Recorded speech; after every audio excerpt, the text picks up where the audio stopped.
যাই হোক, এই রাস্তাগুলোতে আর হাট বসে নাই। হাট ওই পারেই বসছে, হিন্দু পাড়ার দিকে আর হাট আসে নাই। যে গরু আইতেছে আরও মনে হয়।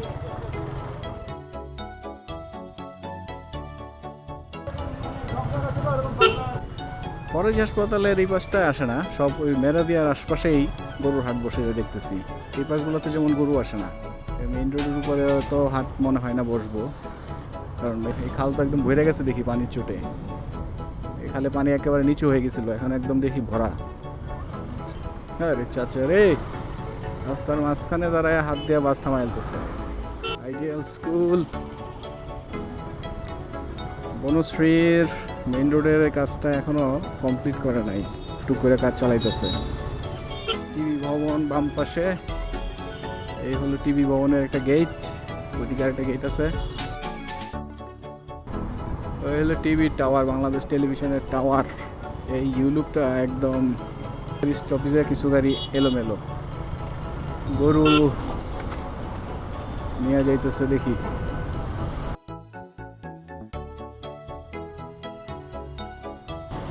ইয়াতে মনে হয় সায়দাবাদের দিকে জ্যাম বেশি, সায়দাবাদ, উত্তরা, আবদুল্লাপুর এইসব জায়গা দিয়ে জ্যাম বেশি।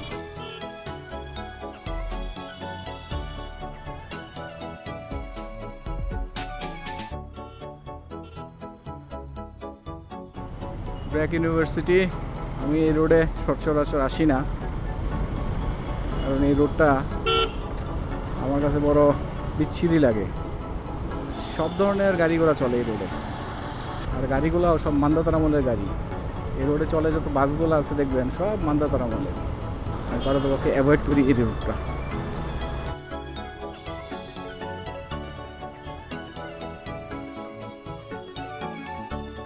দিক দিয়ে কোন দিক থেকে কে দৌড় দিব আল্লাহ পাক জানে। ওই বাম পাশে হচ্ছে গুলশানে যাওয়া যায়। এই রোডটা এখনো ফাঁকা, কারণ এই রোডে কোনো আন্তজেলা বাস টার্মিনাল নাই। এই জন্য ঈদের প্রেশারটা এখনো এই রোডে পড়ে নাই। গ্যাসের সিগন্যাল। হ্যাঁ,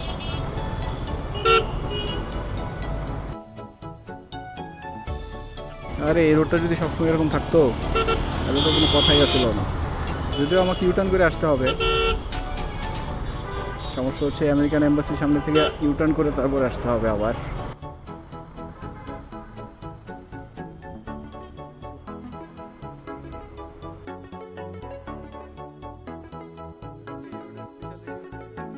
এখন আছি আমেরিকান এম্বাসির সামনে, বাম পাশটা হচ্ছে আমেরিকান এম্বাসি।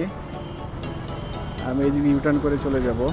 তো এটাই হচ্ছে এদিকে লাস্ট ক্রসিং সিস্টেম অপশন। যেরকমভাবে হয়ে আসতেছে রাস্তার মধ্যে যদি আবার বৃষ্টি ধরে তাহলে তো আর এক প্যারার মধ্যে পড়ে যাবো।